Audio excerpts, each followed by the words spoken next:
Alright, we're going to find this limit, if it exists, limit as x approaches 0 of sine x times, in parentheses, 1 minus cosine x, all of this over 2x squared. So step 1, of course, is to just go ahead and directly substitute in here. Obviously I'm going to have a 0 on the bottom, which could mean an asymptote, it could mean a hole, it depends on what the top is.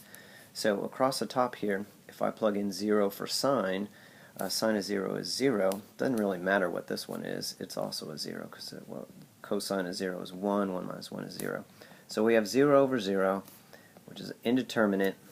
So we got to try to fix it. All right. Now, on this one we're going to do a little bit of trig substitution using some of the limits that we have learned in class. And you can probably see this thing play out here. We got limit as x approaches 0. So notice that we have an x squared here, which I'm going to rewrite as an x times x. Sure, there's a 2 there. I'll take care of that in a sec. But I'm going to take this first x, and I'm going to give it to that guy. I'm going to take the second x, and I'm going to give it to this guy in parentheses, and rewrite them as separate fractions. And you'll see why in just a second here. And hey, let's not forget this 1/2 that's right here in the front. Taking care of that too here. So the first fraction, which by first I mean second because the 1/2 I guess was the first one. Anyway, is sine x over x. That might look familiar to you, I hope. And then the second one is 1 minus cosine x over x. Okay.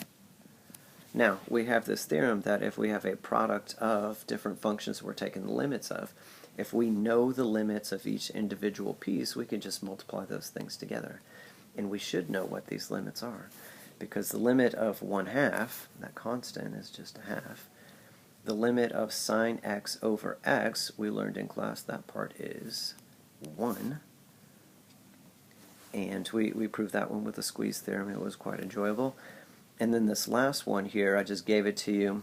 It is an exercise for you to prove at your leisure. Is 0. This one approaches 0. You multiply all these guys together, I'm pretty sure you get 0. So there you go.